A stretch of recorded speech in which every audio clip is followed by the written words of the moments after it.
Hi everyone, let's work through this exam-style question involving trigonometric identities, or trig identities. And the idea behind this question is, we're given a value for sine of theta, we're also told that the angle theta is obtuse, and we have to, without a calculator, find the value of cosine of theta. And as we're about to see, to do this, we're going to be making use of the Pythagorean identity. So let's go. Given that sine of theta is equal to 3/5, or 3 over 5, and theta is obtuse, find cosine of theta. Okay, well, as I always do, I'll start by writing SOL here for solution. And here's the whole idea. As soon as we're given a sine of an angle, so in this case that's sine of theta, which equals to 3/5, if we need to find the cosine of that same angle, then it's more than likely that we make use of the Pythagorean identity. And I'll remind you of that in the upper right-hand corner here. Remember, it states that sine squared of an angle theta plus cosine squared of that same angle theta will always equal to 1. And in fact, I'll go ahead and box that. Do make a note of this. It's very, very important here. Indeed, looking at this identity here, hopefully it's clear that if we know what sine theta is, then we'll be able to work out what sine squared of theta is, and consequently, we'll be able to figure out what cosine squared of theta is, which definitely puts us on the right track to find cosine of theta. And if I write all of that out, I think it'll make more sense. So I'll start by copying that identity. We know that sine squared of theta plus cosine squared of theta will always be equal to 1. And in our question here, we're told that sine of theta is equal to 3 over 5. And now do remember that when we write sine squared of theta, that notation means the same thing as sine of theta in a pair of parentheses squared. And so using this, alongside the fact that sine of theta is equal to 3 over 5, we can go ahead and rewrite this as 3 over 5 in parentheses squared plus cosine squared of theta is equal to 1. Now, distributing this power of 2 onto the numerator and the denominator, this becomes 3 squared over 5 squared plus cosine squared of theta equals to 1. So we have 9 over 25 plus cosine squared of theta, which equals to 1. I carry on. Remember, our goal is to find cosine of theta, so we'll isolate this cosine squared of theta.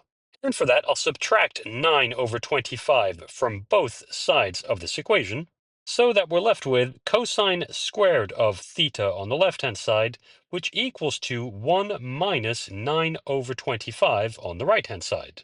Okay, we now need to take care of this subtraction. We have 1 minus 9 over 25. And so using the fact that 1 can be thought of as 25 over 25, this quickly turns into cosine squared of theta equals to 25 over 25 minus 9 over 25.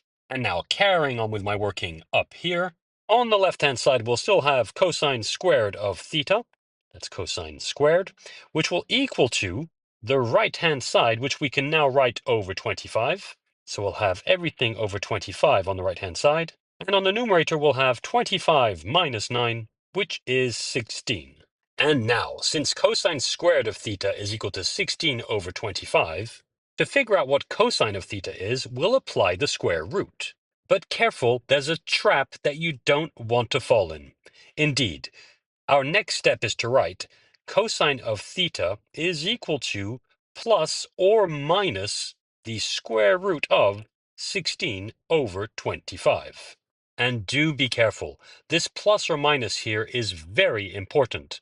Indeed, failing to write plus or minus at this stage would definitely result in you losing points.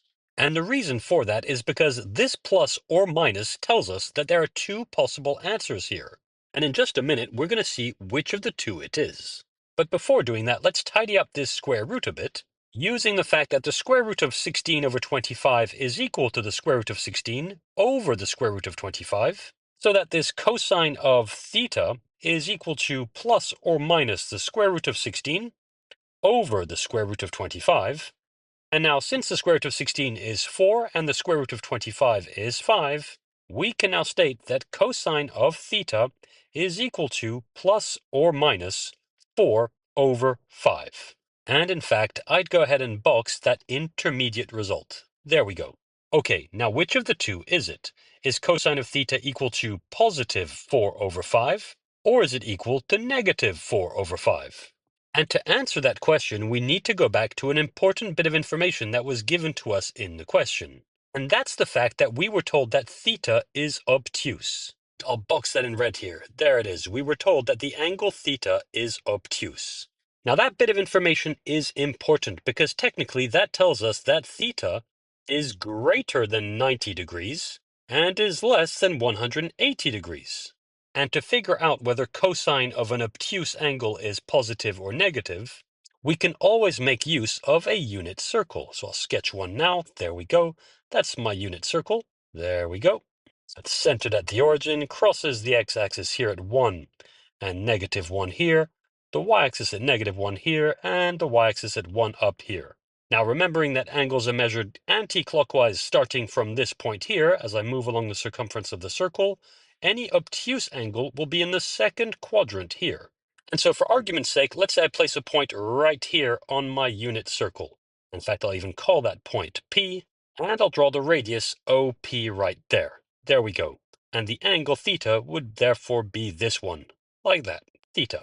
Okay, now the key thing to remember about cosine and sine on the unit circle is that the coordinates of this point P as it moves along the circumference of the unit circle are cosine of theta for the x-coordinate and sine of theta for the y-coordinate.